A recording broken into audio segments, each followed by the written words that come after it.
I'm becoming increasingly angry, furious even, at the crisis involving children on the southern border.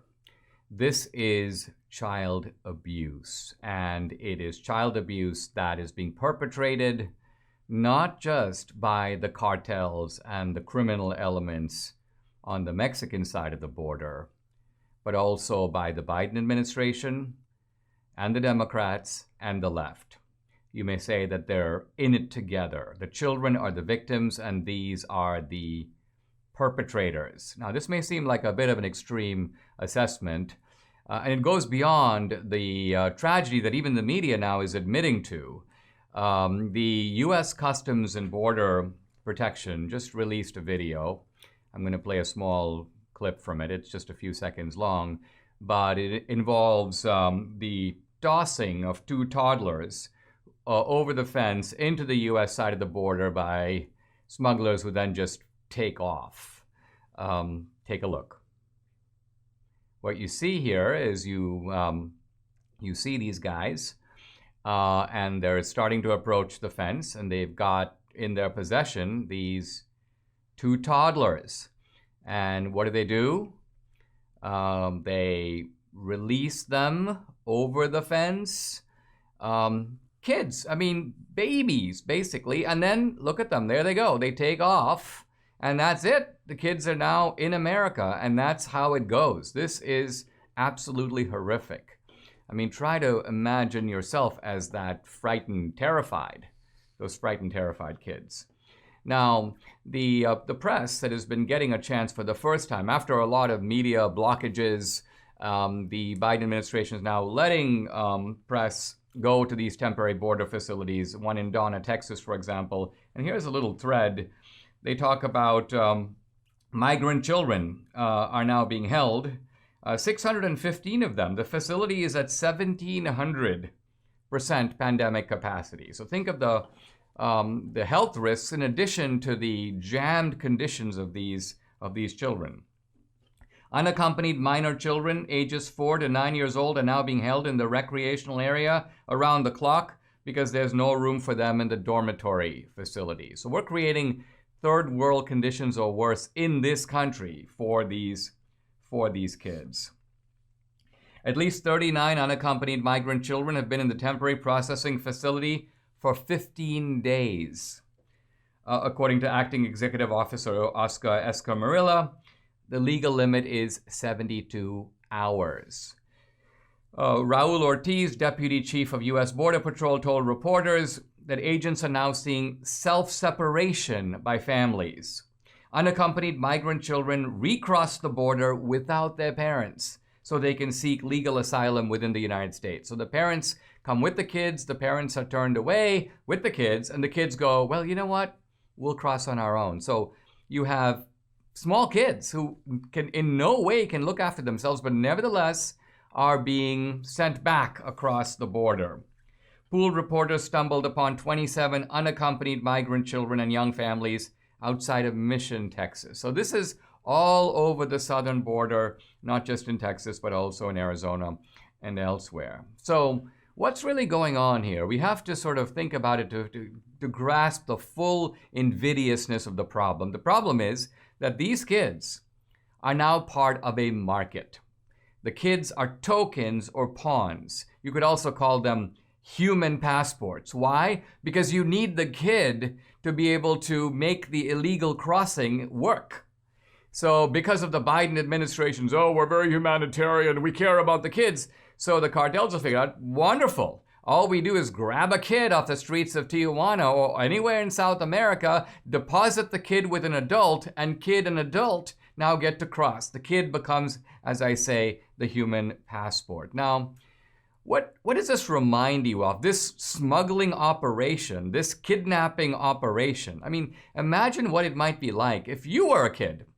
You're a poor kid on the streets of Tijuana. You are right now in mortal danger of being kidnapped away from your parents by smugglers, coyotes, or cartel members. Why? Because you have suddenly become a desired commodity. Commodity is the right term. You're not a human being. They don't care about you, but you are the mechanism. You are the cash cow that's going to enable somebody who is paid $4,000 or $7,000, not even necessarily a Mexican. It could be an Iranian. It could be an Asian. Someone who wants to illegally cross and has paid the price is now going to use this kid as the means to do it. Now look, I'm a little familiar with this kind of exploitation, admittedly in a different context. You remember the movie Slumdog Millionaire, where they take that kid, and what do?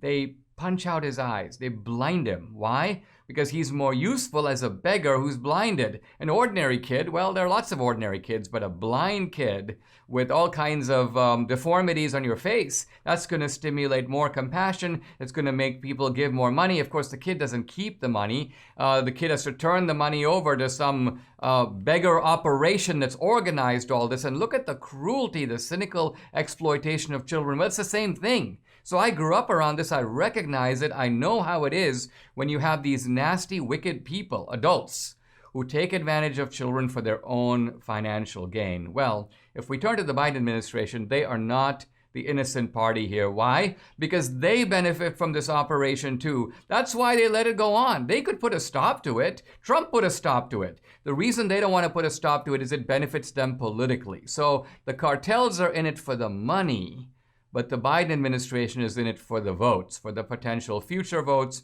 for the political benefit, to be able to portray themselves as being, oh, we're so marvelously compassionate. Nonsense. Why nonsense? Because when you have exploitation going on like this, and it is the foreseeable consequences of your actions, then you're to blame. You're responsible. Let's think of a couple of analogies to see why this is obviously the case. You're a driver. You're joyriding on the highway. You're going 90 miles an hour. Now, you hit somebody. But here's the difference. It's not an accident. It's not like, whoa, I just hit someone. I had no idea there was someone on the freeway. What if you can see that there are children ahead of you who are playing dangerously close to the road, but you don't slow down? You still continue to joyride. Well, hitting them is now the foreseeable consequence of your actions. And therefore, this isn't strictly speaking manslaughter because you could see them. They didn't just dash out on the road. So the point here being that the Biden administration, by basically saying, yeah, of course, it's going to be, you got a kid, you're going to come across the border, by stating that as the rationale. And by the way, you may not even have a court date. If things get too crowded, we're just going to let you go. Gone. You're in the United States. You now have a life in America. You can dump the kid. The kid was just the passport to get there. You don't need your passport once you're in America. Now, this is the exploitation that's going on. Oh, consider a hunter. A hunter goes out there and goes, listen, you know what? I see the bushes are moving. I'm just going to fire randomly into the bushes. Whoops, I killed somebody. No, that's not an accident per se. Why? Because it was the foreseeable consequence of your behavior. You should have known. It's not that so hard to figure out that if you fire randomly into bushes where there are people, other hunters for one, milling around, you are going to hurt or kill somebody.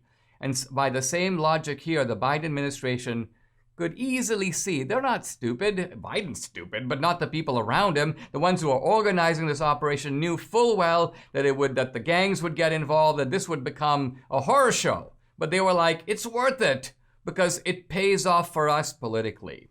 The bottom line, these are wicked people who are part of a collaborative scheme, a scheme that now works kind of like the two sides of a scissors between the cartels on the one hand who are in it for the money and the equally cynical and ruthless Democrats who are in it for the politics. Both parties are engaged in systematic, institutional, and continuing horrifying child abuse.